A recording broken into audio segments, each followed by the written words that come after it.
Some say camp is where you make lifelong memories.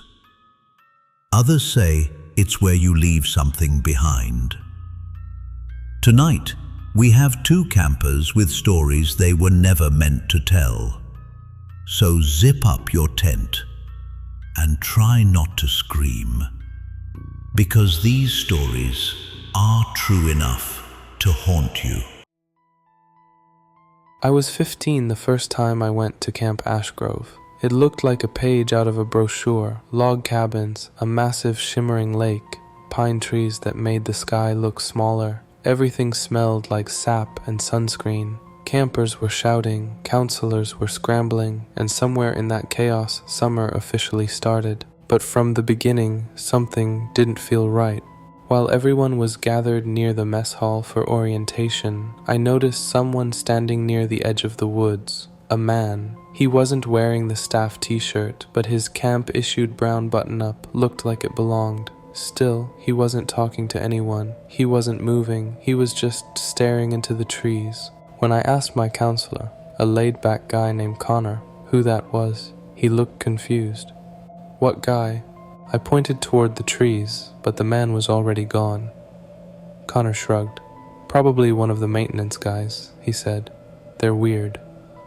I tried to forget about it. I wanted to make friends, maybe learn how to canoe, maybe get a girl's number at the end of summer dance, normal stuff. That night, just after lights out, I got up to use the bathroom. The bathhouse was a short walk past a few cabins. The woods started just beyond the last one, and he was there again. Same man, same clothes, standing still, just at the edge of the forest, facing our cabin. He didn't flinch when I walked by. He didn't even seem to breathe. I hurried back inside. The next morning, I mentioned it to the guys in my cabin. One kid, Alex, stopped tying his shoes and said, "You saw Reed?" I didn't know the name, but I nodded. Tall guy, brown shirt, looks like a counselor. Alex's face drained of color. Reed drowned here. Years ago, my older brother told me he was a counselor and he went into the lake one night. They never found his body. At first, I thought he was just messing with me, but the other campers didn't laugh. One of them crossed himself. Another muttered, "He shows up when the camp forgets." Forget what? I didn't ask. Later that day, I tried to find the man again. I wandered around the lake trail near the old maintenance shed, even by the back end of the mess hall.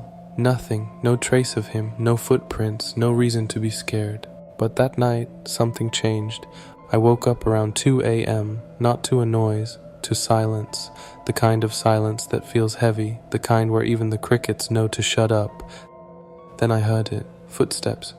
Software steady, like someone walking barefoot on pine needles outside the cabin. I peeked out the window. There he was, Reed. He was standing in the exact same spot as before, but this time, he turned his head toward me.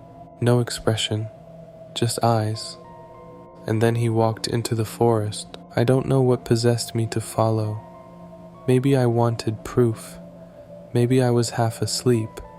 Maybe something deeper pulled me out of bed. I slipped on my sneakers, unzipped the door, and crept into the dark. No flashlight, no sound except the crunch of dirt and needles under my feet. I followed him deep into the woods. He never looked back, never made a sound. Then I saw something I'd never seen on any map or brochure. An old cabin. It was sagging, nearly swallowed by vines. Its windows were broken, door slightly ajar. It looked abandoned for decades.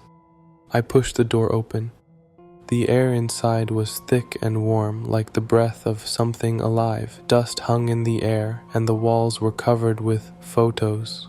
Hundreds of them, all taped or nailed to the wood. Campers, some from the 80s, some recent. And in one of the newer ones, I swear to God, I saw me.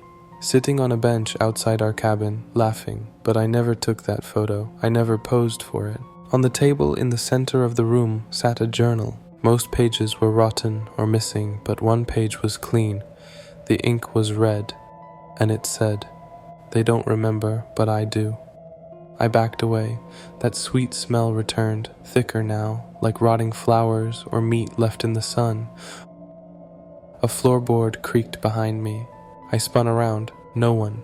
But when I looked back at the table, the journal was closed, and my photo was gone. I ran. Branches slapped my arms. Something snagged my hoodie. I didn't stop until I reached the cabin. I climbed into bed, pretending I had dreamed it all. At breakfast, I pulled Connor aside. "There's a cabin out in the woods," I told him. "Old one. It has photos, weird stuff. We need to—" He cut me off. "That cabin burned down 10 years ago. It's not there anymore." I just stared at him. I saw it. Connor leaned in. "Don't talk about that place again," he whispered. "Especially not to the other kids." He walked off like nothing happened, but I couldn't let it go. That night, I stayed up, and at 2 a.m. sharp, I saw him again. Read. But this time, he wasn't alone. There were other figures standing behind him. 4, maybe 5, all smaller. Kids. They stood perfectly still at the edge of the woods. And then they all turned at once and walked into the trees. The next morning, Alex was gone. Connor told everyone he went home early. "Got homesick," he said. But his duffel bag was still under his bunk. His shoes were still in the cubby. Even his toothbrush was next to the sink. No one questioned it. No one asked where he really went, except me. That day, I tried to find the old cabin again. I walked for over an hour, retracing every step, but the trail had changed. The trees looked unfamiliar, and the clearing where the cabin had been was just empty earth, like nothing had ever stood there. That night was my last at Camp Ashgrove. My parents picked me up early the next morning. I said I wasn't feeling well. No one argued. I haven't been back since, but last week I found something under my bed while packing for school. A photo. It was faded, curled at the edges, and smelled faintly of smoke. It showed me, sitting on a log next to Reed, smiling like we were best friends. But I never took that photo, and I swear, he was never on the roster.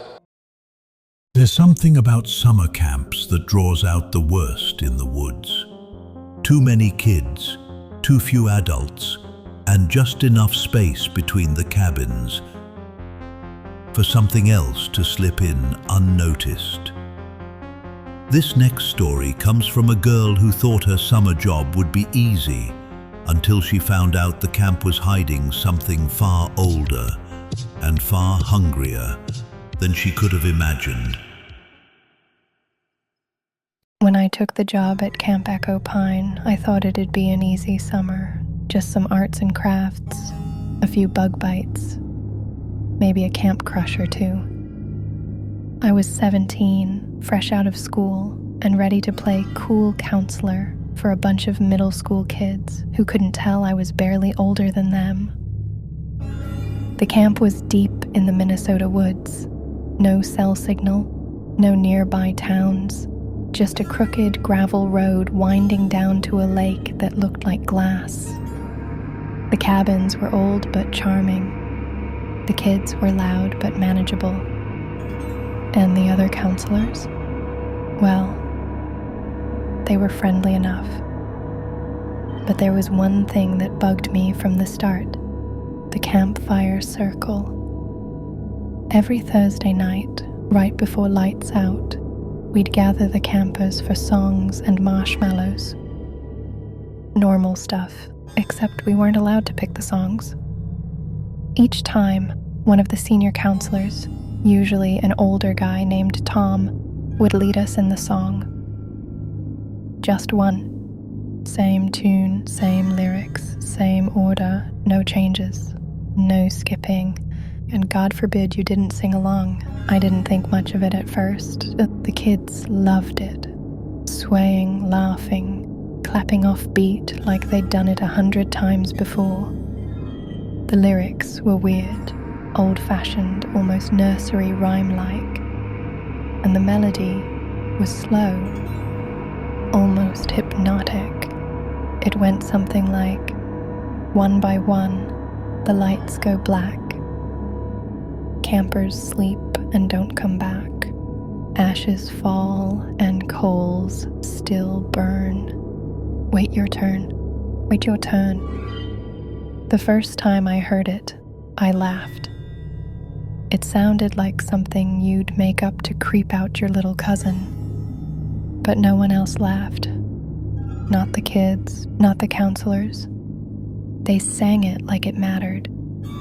Like it meant something. I caught Tom watching me the first time I messed up a line. Not angry, just disappointed. He didn't say a word, just shook his head slowly and turned back to the fire. That night, I couldn't sleep. The wind through the pine trees sounded like whispers, and I could have sworn I saw movement just beyond the cabin window. The next morning, one of the campers, little red-headed girl named Kaylee, was missing. Her bunk was empty, shoes still under the bed, jacket still folded on the trunk. The director told us she must have wandered off during the night, but the forest was thick and cold, and Kaylee wasn't the kind of kid to sneak out alone. We spent the whole day searching. Dogs, drones, volunteers combing the trees with orange vests and megaphones. Nothing. That night we gathered for another fire. Everyone looked exhausted.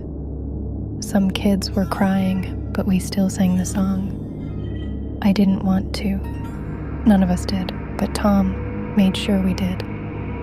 That time, I paid closer attention to the lyrics. The second verse had changed. 2 by 2, the candles die. Children vanish, mothers cry. Smoke will curl and spirits churn. Wait your turn, wait your turn. After the fire, I pulled Tom aside. What is that song? I asked. Why do we keep singing it? He didn't answer at first. Then, in the firelight, he said something that made my skin crawl. It's not for us, it's about us. Then he walked away. That night, I didn't sleep. I sat up with a flashlight, watching the door. At some point, I must have dozed off, because when I woke up, another camper was gone. Ben, 10 years old, gone without a sound. This time, the police came. They questioned us. They checked every inch of the property. Still nothing by the end of the week. 5 kids were gone. 5. No explanations, no suspects, no bodies. And still, every night, the campfire burned. The verses kept changing, like the song was keeping track. 5 are gone and none returned, flesh to ash and bone to urn. The woods are patient, cold and stern. Wait your turn, wait your turn. I started refusing to sing. I just sat there, staring at the flames. Tom didn't like that, said I was breaking tradition, said I was putting everyone at risk. I asked what that meant. He wouldn't say, but his face, it was like someone already mourning me. 2 nights before camp ended, I had a dream. I was standing in the woods, barefoot, cold, dark, and behind me I heard singing. Voices, dozens of them. All children singing the campfire song over and over. Only the last line had changed. Don't look back. Don't try to run. Your turn's next. It's almost done. I woke up screaming. The next day I packed my things. I told the director I was leaving. He just nodded, like he'd been expecting it. But before I left, I checked the camp archives. Old newsletters, yearbooks, photos. And I found something that made me stop cold. A photo from 1991. Campfire night, kids smiling, counselors arm in arm. And there, in the back row, was Tom, exactly the same. Same age, same face. Not a day older. I ran, didn't stop until I reached the highway and flagged down a passing truck. I never went back. But sometimes, late at night, I hear humming outside my apartment. The same melody, the same haunting rhythm, and once I woke up with ash on my windowsill. I wiped it away, tried to forget. But I know the truth now. The song isn't just a warning, it's a promise. Wait your turn. Wait your turn.